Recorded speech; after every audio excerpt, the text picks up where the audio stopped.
Je ne m'attendais jamais à ce que cette journée prenne une tournure si étrange. Tout avait commencé comme une matinée ordinaire. La maison était silencieuse, mon mari était parti pour le travail, et je profitais de ces rares moments de solitude.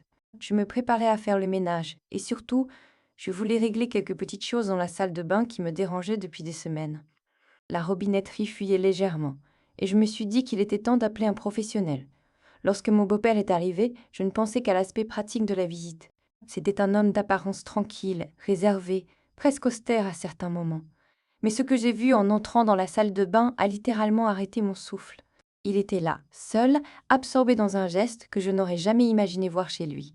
Mon cœur a battu à toute vitesse, non pas de peur, mais de confusion et de surprise. C'était embarrassant, oui, mais ce qui m'a surtout frappé, c'était son indifférence apparente à être découvert. Je suis restée là, hésitante, incapable de bouger ou de détourner le regard immédiatement. Le silence pesait lourd, presque tangible, et j'ai senti chaque seconde s'étirer. Mon esprit a commencé à chercher des explications. Peut-être qu'il traversait un moment de solitude intense, une sorte de rituel privé que je ne devais pas juger. Mais j'avais besoin de comprendre, de savoir pourquoi il agissait ainsi dans notre maison, dans un espace partagé. Finalement, je me suis forcée à parler, à briser ce silence qui semblait presque cruel dans sa normalité. Je voulais savoir, mais pas pour le condamner, plutôt pour comprendre, pour découvrir ce qui poussait quelqu'un que je connaissais à agir ainsi dans un moment si intime et inattendu. Ses yeux ont croisé les miens, et il n'y avait ni honte ni embarras, seulement une étrange sérénité, comme s'il avait toujours été préparé à cette confrontation silencieuse. Au début, mes mots semblaient flotter dans l'air, suspendus entre curiosité et malaise. Je savais que ce que je venais de voir ne se racontait pas facilement, mais je sentais qu'une explication était nécessaire. Il a commencé à parler doucement, lentement, avec une franchise qui m'a surprise. Il ne cherchait pas à se justifier ni à se défendre.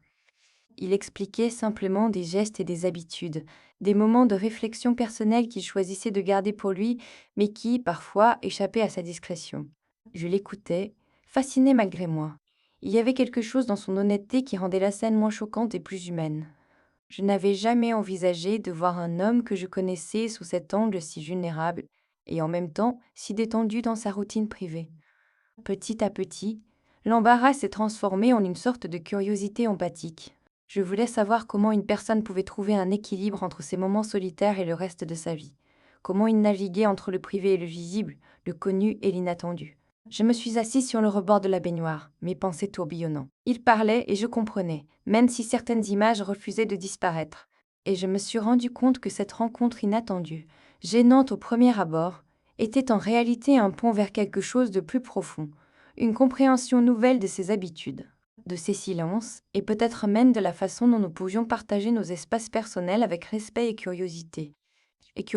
Les jours suivants, je n'arrêtais pas de repenser à ce moment dans la salle de bain. Il y avait quelque chose de fascinant dans cette ouverture inattendue, dans la manière dont il avait accepté que je sois témoin de son rituel privé. Chaque fois que je repensais à ses explications, je me sentais à la fois troublée et intriguée, comme si une nouvelle dimension de sa personnalité venait de s'ouvrir devant moi. Je savais que ce n'était pas facile à comprendre pour quelqu'un de l'extérieur, mais pour moi, cela éveillait une curiosité sincère et respectueuse. Un matin, j'ai décidé de l'aborder à nouveau, mais cette fois avec plus de douceur et moins de surprise.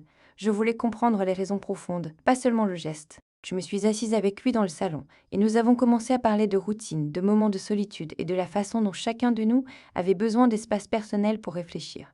Il n'y avait plus de gêne, seulement une conversation honnête, presque naturelle. J'ai découvert que ses habitudes n'étaient pas un signe de malaise ou d'excentricité, mais plutôt un moyen de se recentrer, de trouver un équilibre dans sa vie souvent remplie de responsabilités. Je l'écoutais, fasciné par sa manière de parler de lui-même avec une telle clarté. Il n'y avait pas de secret honteux, juste des gestes humains, des habitudes que chacun pouvait avoir à sa manière. Je me suis rendu compte que ce que j'avais perçu comme une intrusion dans notre intimité était en réalité une fenêtre sur un monde intérieur que je n'avais jamais exploré. Et petit à petit, j'ai ressenti une forme de proximité nouvelle, une compréhension mutuelle qui dépassait la simple cohabitation familiale. Au fil des jours, notre relation a changé. Je ne voyais plus mon beau-père simplement comme l'homme âgé et réservé que je connaissais, mais comme quelqu'un avec des dimensions cachées, des rituels personnels qui lui permettaient de rester entier et serein. Nous avons commencé à partager des moments plus détendus, des conversations sur la vie, sur la solitude et sur l'importance de respecter ses propres espaces. Chaque rencontre devenait moins gênante et plus enrichissante. Je me suis surprise à réfléchir à ma propre vie, à mes propres routines et secrets. Il était étrange de réaliser combien les gestes privés des autres pouvaient nous faire réfléchir sur nous-mêmes. Je comprenais mieux l'équilibre délicat entre ce qui est montré et ce qui reste caché, entre la curiosité et le respect. Et, sans même m'en rendre compte, je commençais à ressentir une forme d'admiration pour sa capacité à vivre avec authenticité, même dans des moments si vulnérables. Et puis un soir, alors que la maison était silencieuse, nous avons partagé un moment inattendu. Rien de dramatique, rien de spectaculaire, juste une conversation prolongée qui nous a rapprochés. J'ai compris que ce qui avait commencé comme une situation gênante et surprenante s'était transformé en une leçon précieuse sur la confiance, l'honnêteté et le respect mutuel. J'avais découvert une facette insoupçonnée de lui, et en même temps une meilleure compréhension de moi-même. Ce jour-là, je me suis rendu compte que certaines rencontres, même les plus surprenantes, pouvaient changer notre perception des autres et de la vie, simplement parce qu'elles nous forçaient à regarder au-delà des apparences et à accepter ce qui est humain. Avec le temps, j'ai appris à regarder ces moments sous un angle complètement différent. Ce qui m'avait semblé autrefois étrange ou inconfortable était en réalité une fenêtre vers quelque chose de profondément humain. Mon beau-père n'était plus seulement cet homme distant et réservé que je voyais à travers les conventions familiales. Il était devenu un être avec ses propres rituels, ses propres moments de solitude, et surtout, sa capacité à accepter que je sois témoin de sa vérité sans jugement. Je me suis rendu compte que cette expérience m'avait changé. Elle m'avait forcé à explorer mes propres réactions, à comprendre ce qui me mettait mal à l'aise et pourquoi. J'ai compris que nous portons tous des facettes cachées, des gestes secrets qui semblent parfois déroutants pour les autres, mais qui nous aident à rester entiers et sereins. Le respect de ces espaces privés devenait une leçon silencieuse, mais puissante. Un jour, alors que je le voyais préparer le café, je me suis surprise à sourire intérieurement. Cette familiarité nouvelle n'était ni gênante ni étrange.